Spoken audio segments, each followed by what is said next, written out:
Sir ನಮಸ್ಕಾರ. ನಮಸ್ಕಾರ. ಈಗ ಮೋದಿ ಸರ್ಕಾರ ದಕ್ಷಿಣ ಭಾರತ ರಾಜ್ಯಗಳಿಗೆ ತಾರತಮ್ಯ ಮಾಡ್ತಾ ಇದೆ ಅನುದಾನ ನೀಡೋದ್ರಲ್ಲಿ ಅಂತ ಹೇಳ್ಬಿಟ್ಟು ಇವತ್ತು ಕಾಂಗ್ರೆಸ್ ಒಂದು ದೊಡ್ಡ ಮಟ್ಟದ ಸ್ಟ್ರೈಕನ್ನು ಹಮ್ಮಿಕೊಂಡಿದೆ ಸರ್. ಏನು ಹೇಳ್ತೀರಾ ಇದ್ರ ಬಗ್ಗೆ?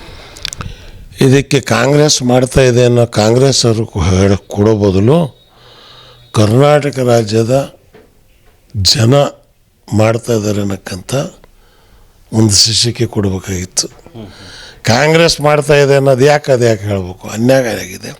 ನೀವು ಹೋಗ್ಬೇಕಾದ್ರೆ BJP ಸಂಸದರಿಗೂ ಪತ್ರ ಬರೀಬೇಕಾಗಿತ್ತು, JDSನವ್ರಿಗೂ ಪತ್ರ ನಮಗೂ ಬರೀಬೇಕಾಗಿತ್ತು. CM ಕೂಡ ಬರೆದಿದ್ದಾರೆ ಸರ್. ಎಲ್ಲ ಬರೆದ್ಬಿಟ್ಟು ಅವ್ರಿಗೆ ಹೇಳ್ಬೇಕು, ನೀವು ಬನ್ನಿ. ಅಂದರೆ ಕಾಂಗ್ರೆಸ್ ಅಂದ್ರೆ ಅವ್ರು ಯಾಕೆ ಬರ್ತಾರೆ ನಿಮ್ಮ ಜೊತೆಯಲ್ಲಿ? ಬರಲ್ಲ. ಕರ್ನಾಟಕ ರಾಜ್ಯದ ಜನರ ಪರವಾಗಿ ನಾವು ಇದನ್ನು ಮಾಡ್ತಾಯಿದ್ದೀವಿ, ನೀವೆಲ್ಲರೂ ಇದರಲ್ಲಿ ಭಾಗವಹಿಸಿ.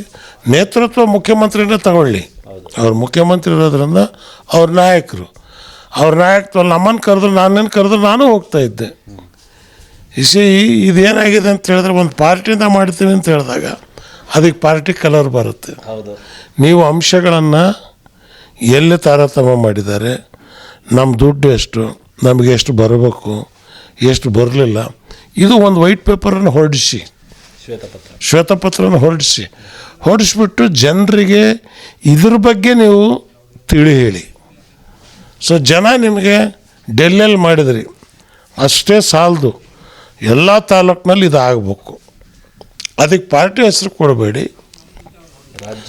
ರಾಜ್ಯದ ಸಂಘಟನೆಗಳಿದ್ದಾವೆ, ರೈತ ಸಂಘ, ಕನ್ನಡಪರ ಸಂಘಟನೆಗಳು, ಕರ್ನಾಟಕದಲ್ಲಿ ಕನ್ನಡ ಹಿತರಕ್ಷಣಾ ಸಮಿತಿ, ಮತ್ತೊಂದು ನಾರಾಯಣಗೌಡರು, ಇಂಥವ್ರನ್ನ ಇಲ್ಲಿ ವಾಟಾಳ್ ನಾಗರಾಜು, ಇಂಥವ್ರನ್ನ ಇನ್ವಾಲ್ವ್ ಮಾಡಿ ಇದನ್ನು ಜನರಿಗೆ ನೀವು ಇಲ್ಲಿ ನಮಗೆ ಅನ್ಯಾಯ ಆಗಿದೆ, ಇಷ್ಟು ನಮಗೆ ಬರಬೇಕಾಗಿತ್ತು, ಬಂದಿಲ್ಲ, ಅದನ್ನು ನೀವು ಪಾರ್ಟಿಯಿಂದ ಮಾಡ್ತಾಯಿದ್ದೀವಿ ಅನ್ನೋಕ್ಕಿಂತ ಬದಲು ಜನರಿಂದ ಮಾಡ್ತಾಯಿದ್ದೀವಿ.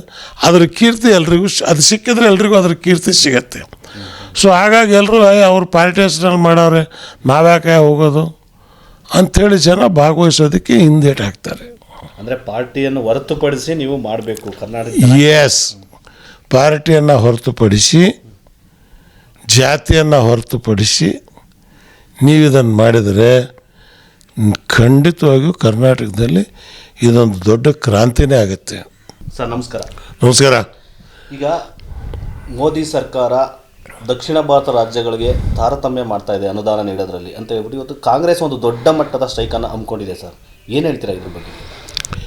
ಇದಕ್ಕೆ ಕಾಂಗ್ರೆಸ್ ಮಾಡ್ತಾ ಇದೆ ಅನ್ನೋ ಕಾಂಗ್ರೆಸ್ ಅವರು ಕೊಡೋ ಬದಲು ಕರ್ನಾಟಕ ರಾಜ್ಯದ ಜನ ಮಾಡ್ತಾ ಇದ್ದಾರೆ ಅನ್ನಕ್ಕಂತ ಒಂದು ಶಿಕ್ಷೆ ಕೊಡಬೇಕಾಗಿತ್ತು. ಕಾಂಗ್ರೆಸ್ ಮಾಡ್ತಾ ಇದೆ ಅನ್ನೋದು ಯಾಕೆ ಹೇಳಬೇಕು? ಅನ್ಯಾಯ ಆಗಿದೆ.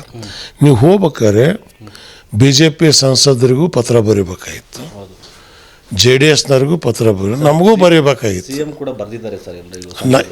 ಎಲ್ಲ ಬರೆದ್ಬಿಟ್ಟು ಅವ್ರಿಗೆ ಹೇಳ್ಬೇಕು, ನೀವು ಬನ್ನಿ. ಅಂದರೆ ಕಾಂಗ್ರೆಸ್ ಅಂದ್ರೆ ಅವ್ರು ಯಾಕೆ ಬರ್ತಾರೆ ನಿಮ್ಮ ಜೊತೆಯಲ್ಲಿ? ಬರಲ್ಲ. ಕರ್ನಾಟಕ ರಾಜ್ಯದ ಜನರ ಪರವಾಗಿ ನಾವು ಇದನ್ನು ಮಾಡ್ತಾಯಿದ್ದೀವಿ, ನೀವೆಲ್ಲರೂ ಇದರಲ್ಲಿ ಭಾಗವಹಿಸಿ. ನೇತೃತ್ವ ಮುಖ್ಯಮಂತ್ರಿನೇ ತಗೊಳ್ಳಿ.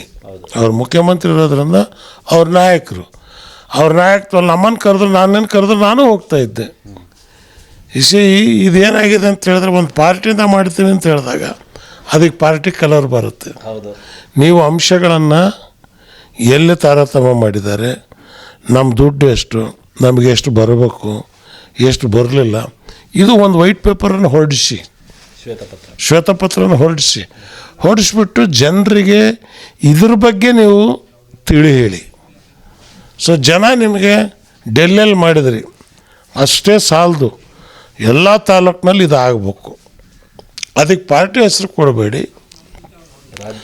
ರಾಜ್ಯದ ಸಂಘಟನೆಗಳಿದ್ದಾವೆ, ರೈತ ಸಂಘ, ಕನ್ನಡಪರ ಸಂಘಟನೆಗಳು, ಕರ್ನಾಟಕದಲ್ಲಿ ಕನ್ನಡ ಹಿತರಕ್ಷಣಾ ಸಮಿತಿ, ಮತ್ತೊಂದು ನಾರಾಯಣಗೌಡರು, ಇಂಥವ್ರನ್ನ ಇಲ್ಲಿ ವಾಟಾಳ್ ನಾಗರಾಜು, ಇಂಥವ್ರನ್ನ ಇನ್ವಾಲ್ವ್ ಮಾಡಿ ಇದನ್ನು ಜನರಿಗೆ ನೀವು ಇಲ್ಲಿ ನಮಗೆ ಅನ್ಯಾಯ ಆಗಿದೆ, ಇಷ್ಟು ನಮಗೆ ಬರಬೇಕಾಗಿತ್ತು, ಬಂದಿಲ್ಲ, ಅದನ್ನು ನೀವು ಪಾರ್ಟಿಯಿಂದ ಮಾಡ್ತಾಯಿದ್ದೀವಿ ಅನ್ನೋಕ್ಕಿಂತ ಬದಲು ಜನರಿಂದ ಮಾಡ್ತಾಯಿದ್ದೀವಿ. ಅದ್ರ ಕೀರ್ತಿ ಎಲ್ರಿಗೂ ಅದು ಸಿಕ್ಕಿದ್ರೆ ಎಲ್ರಿಗೂ ಅದ್ರ ಕೀರ್ತಿ ಸಿಗತ್ತೆ. ಸೊ ಹಾಗಾಗಿ ಎಲ್ಲರೂ ಅವ್ರ ಪಾರ್ಟಿ ಹೆಸರಲ್ಲಿ ಮಾಡವ್ರೆ, ನಾವ್ಯಾಕೆ ಹೋಗೋದು ಅಂಥೇಳಿ ಜನ ಭಾಗವಹಿಸೋದಕ್ಕೆ ಹಿಂದೇಟು ಹಾಕ್ತಾರೆ. ಅಂದರೆ ಪಾರ್ಟಿಯನ್ನು ಹೊರತುಪಡಿಸಿ ನೀವು ಮಾಡಬೇಕು ಕರ್ನಾಟಕ.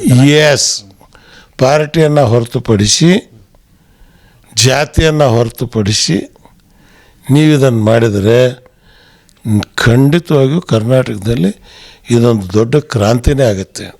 ಸ್ವಾದಿಷ್ಟತೆಯ ಸ್ವಾದ, ತಾಜಾತನದ ಆಹ್ಲಾದ, ಉತ್ತಮ ಆರೋಗ್ಯ ಮತ್ತು ಹೆಚ್ಚಿನ ರೋಗ ನಿರೋಧಕ ಶಕ್ತಿಯ ವೃದ್ಧಿಗೆ ಈಗ ನಿಮಗೆ ಸಿಗುತ್ತಿದೆ ಉತ್ತಮ ಗುಣಮಟ್ಟದ ಪೌಷ್ಟಿಕಾಂಶ Shri Vaidik millet health mix. ಇದು ಸಿರಿಧಾನ್ಯಗಳ ಸಂಪತ್ತು.